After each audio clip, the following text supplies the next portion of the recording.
Hello friends, I'm CA Rashi Maheshwari. Today we'll discuss the Fourth Amendment rules to GST rules. The notification number 15/2021 dated 18th of May 2021. Now the first amendment is to Rule 23. Rule 23 is about revocation of cancellation of registration, which is based on Section 30. First we'll understand what this Section 30 says. Section 30 कहता है कि proper officer registration suo moto that is on his own motion cancel कर सकता है. उसके cancellation order के 30 दिन के अंदर अंदर आपको revocation application फाइल करना पड़ेगी अगर आपको revoke करना है cancellation तो. फिर और 30 days extend कर सकते हैं time with reasons recorded in writing and this time can be extended by additional commissioner या फिर joint commissioner. और उसके बाद 30 दिन और पावर दिया है कमिश्नर को, मतलब 3 महीने का टाइम आपको दिया है. तो यही सेम चीज इनकॉर्पोरेट करती है रूल 23 में, सेइंग दैट दिस 30 डेज का जो पीरियड है, जो नॉर्मल 30 डेज का था, वो अब एक्सटेंड कर सकता है जॉइंट कमिश्नर और एडिशनल कमिश्नर, और 30 डेज का टाइम जो है वो एक्सटेंड कर सकता है आपका commissioner. This is amendment to Rule 23. Now next amendment is to Rule 90. Rule 90 is about acknowledgement. Acknowledgement of what? Refund application which has been filed by the assessee, which is based on Section 54. So first we'll understand what this Section 54 says. Section 54 बोलता है कि refund application लगाने का maximum जो time period है that is 2 years from the relevant date. Relevant date जो है वो केस टू केस डिफर करती है. एग्जाम्पल के लिए मैंने 2-3 केसेस लिए हैं. जैसे अगर एक्सेस पेमेंट के कारण अगर आपको रिफंड फाइल करना है तो रेलेवेंट डेट क्या होगी?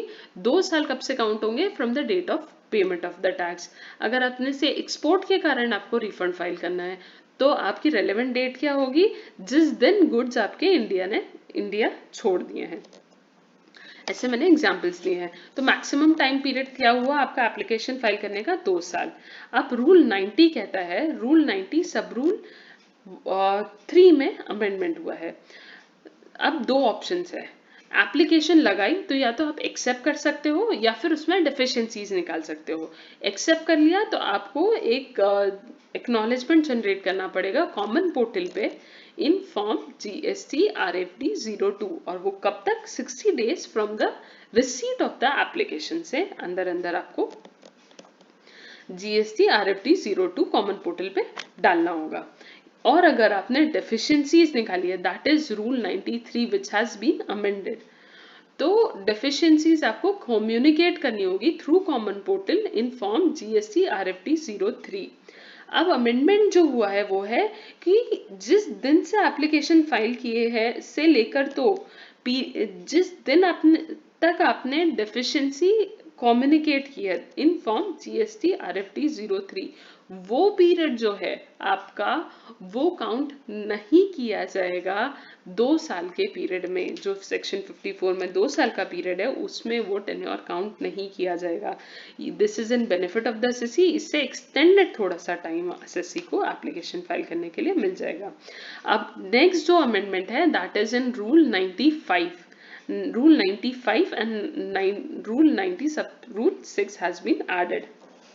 वो क्या कहता है कि जैसे आपने रिफंड एप्लीकेशन फाइल किया उसके बाद जो भी ऑर्डर, कोई भी ऑर्डर आने से पहले आप वो रिफंड एप्लीकेशन को विड्रॉ कर सकते हो. विड्रॉ का एप्लीकेशन जो फॉर्म दिया है वो दिया है GST RFD 01W.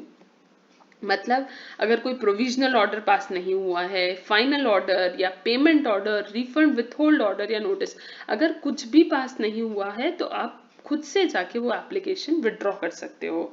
और सब रूल 6 क्या कहता है कि अगर आपने वो एप्लीकेशन विड्रॉ कर दी है तो कोई भी एक्सपेंसेस अगर डेबिट हुए हैं आपके अकाउंट में due to that refund application, वो आपके अकाउंट में वापस क्रेडिट कर दिए जाएंगे.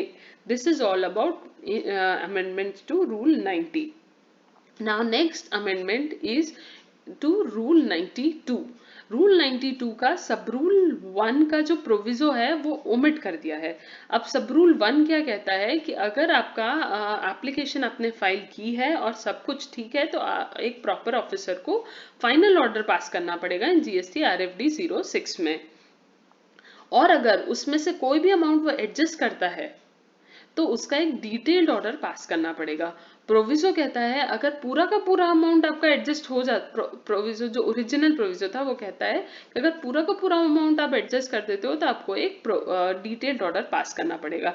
अब वो ऑलरेडी सब रूल 1 में लिखा हुआ है तो गवर्नमेंट ने वो जो प्रोविजो है वो ही ओमिट कर दिया है। अब next amendment is in rule 92 सब रूल 2। सब रूल 2 क्या कहता है?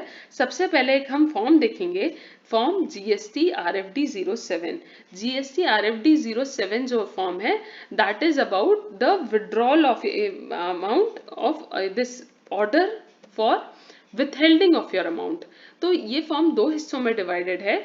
जीएसटी आरएफडी 07 दो हिस्सों में डिवाइडेड है, एक पार्ट बी, पार्ट ए और पार्ट बी। पार्ट ए बोलता है ऑर्डर फॉर विथहेल्डिंग द अमाउंट। अब ये जब अमाउंट रिलीज होता है तो वो पार्ट बी में आपको बताना पड़ता है, that is order for release of the withheld amount. अब अमेंडमेंट यही किए गए हैं कि जहां एक्चुअली फॉर्म में चेंज है तो अब वो बोलते हैं कि जहां पार्ट बी लिखा था वहां पार्ट ए कर दो, क्योंकि वो प्रोसीजरल अमेंडमेंट है, फॉर्म में चेंज का अमेंडमेंट है। अब नेक्स्ट जो अमेंडमेंट है that is in sub rule 2 only. One thing more is added is अगर कोई विथहेल्ड अमाउंट है तो अब आपको पार्ट बी में एक ऑर्डर पास करना पड़ेगा रिलीज करने के लिए, that is GST RFD 07 part B में वो विथहेल्ड अमाउंट रिलीज करने के लिए आपको ऑर्डर पास करना पड़ेगा। This is amendment to rule 92. Now next amendment is to rule 96. What is this rule 96 is about is refund of IGST paid on goods exported out of India. अब इसके इसमें क्या होता है, ये सेक्शन बोलता है, सॉरी रूल बोलता है 96 सब रूल 1 बोलता है जिस दिन शिपिंग बिल आपका बना वो दिन को मान लिया जाएगा कि रिफंड का एप्लीकेशन आपने फाइल कर दिया है एक्सपोर्ट के केस में।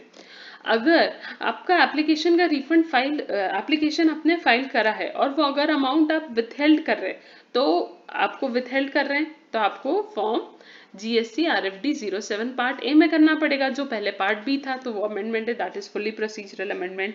अब 96 सब रूल 7 कहता है कि आप अगर वो विथहेल्ड अमाउंट जब भी रिलीज करेंगे तो पहले क्या था कि आप एक डायरेक्टली एक फाइनल ऑर्डर पास कर दो आरएफडी 06 में, दैट इज जीएसटी आरएफडी 06 में फॉर्म में।